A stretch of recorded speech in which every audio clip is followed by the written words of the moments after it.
வணக்கம். சிவன் ஜோதிடம். இந்த ஜோதிட சேனலில் மேசராசி சனி பெயர்ச்சி பலன்கள் 2026. மேசராசிக்காரர்களுக்கு சனி பகவான் பெயர்ச்சி பெற்றால் 2.5 ஆண்டு காலமல்ல, 5 ஆண்டு காலமல்ல, 7.5 நாட்டு சனியாக 7.5 ஆண்டு காலம் என்ன பலன்களை தருவார்?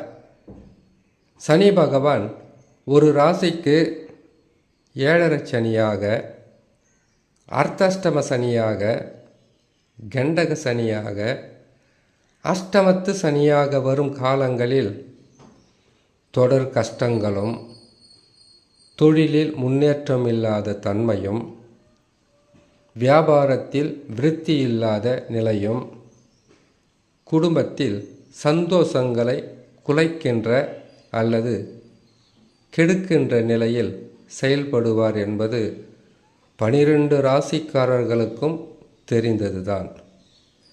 ஆனால் இது மங்குச்சனியா, இல்லை பொங்குச்சனியா, இல்லை கங்குச்சனியா அல்லது இறுதிச்சனியா என்பது உங்களுக்குத்தான் தெரியும். எந்த கிரகங்கள் பயிற்சி பெற்று நல்ல நிலையில் அல்லது கெட்ட நிலையில் அமர்ந்தாலும் உங்களுடைய சொந்த ஜாதகத்தில் நடக்கின்ற தசாவும் அந்த தசாவுக்குள் நடக்கின்ற புத்தியும் தான் உங்களை காப்பாற்றுமா இல்லை கைவிடுமா என்பதை முடிவு செய்யும். ஜோதிட பலன் என்பது அனைவராலும் 7.5 சனி வருகிறது. மிக கவனம். 7.5 சனியில் நன்மைகள் நடக்கும். 7.5 சனியில் நீங்கள் அப்படியெல்லாம் இருக்க போகிறீங்க, இப்படியெல்லாம் இருக்க போகிறீங்கன்னு சொல்ல முடியும். இது கிரகங்கள் பயிற்சி பெறும் காலங்களில் இது நடக்க போகுதுன்றதை சொல்வது மட்டும்தான். இது நன்மையா தீமையா என்று முடிவு செய்ய வேண்டியது சொந்த ஜாதகம்தான். அப்படி இருக்கும்போது மேசராசிக்காரர்கள் 7.5 சனி வருதுன்னாவே பயம் வேணாம். இது மங்குச்சனியாக இருந்தால் கொஞ்சம் அதிகமாக கஷ்டப்பட வேண்டியதாக இருக்கும், ஜாதகத்தில் தசா சரியில்லாமல் இருந்தால். விரயச்சனியாக ஆரம்பித்திருக்கின்ற சனி பகவான் 2.5 ஆண்டு காலம் முடிந்ததற்கு பிறகு ஜென்ம சனியாக அமருவார். அதற்கு பிறகு கழிவு சனியாக 2.5 ஆண்டு காலம் அமருவார். 7.5 சனியினாவே மெல்ல மெல்ல வாழ்க்கையில் கஷ்டங்களை, நஷ்டங்களை, துன்பங்களை தருவது என்பது அனைவருக்கும் தெரிந்த ஒரு உண்மை. ஆனால் இந்த கஷ்டத்தையும் நஷ்டத்தையும் துன்பத்தையும் உங்களால் அது வராத தடுத்து கொள்ள முடியும் விரயச்சனியிலேயே.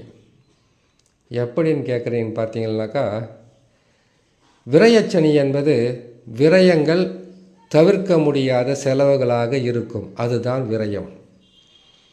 இந்த விரயத்தை முடிந்தளவுக்கு நீங்கள் கட்டுப்படுத்தினால், பேராசை இல்லாமல் இருந்தால், புதிய முயற்சிகளில் நீங்கள் இறங்காமல் இருந்தால், யார் பேச்சையோ கேட்டு புதிதாக தொழில் தொடங்குவது, புதிதாக வியாபாரங்களை தொடங்குவது, புதிதாக ஏதாவது முதலீடு வைத்து எதையாவது செய்யணும்னு நினச்சா நஷ்டத்தை கொடுக்கும்.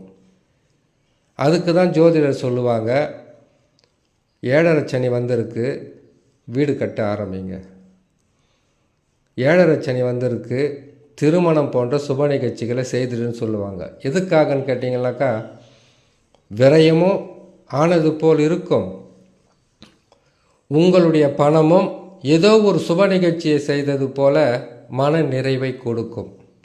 ஆனால் 7.5 சனியில் ஒரு வேலை, ஒரு தொழில், இல்லை வீடு கட்டுறது, திருமணம் செய்கிறது, இப்படிப்பட்ட ஒரு நிகழ்ச்சியை நீங்கள் ஆரம்பிச்சிட்டா கடன் வாங்காமல் இருக்க முடியாது. இல்லை கையிருப்பு கரையாமல் இருக்காது. இப்பொழுதே மேசராசியான நீங்கள் விழித்து கொண்டால் பாதகங்கள் குறையும், சாதக பலன்கள் முடிந்த அளவுக்கு உங்களை காப்பாற்றி கொள்ளக்கூடிய நற்பலன்களை நீங்கள் செய்து முடிக்கலாம்.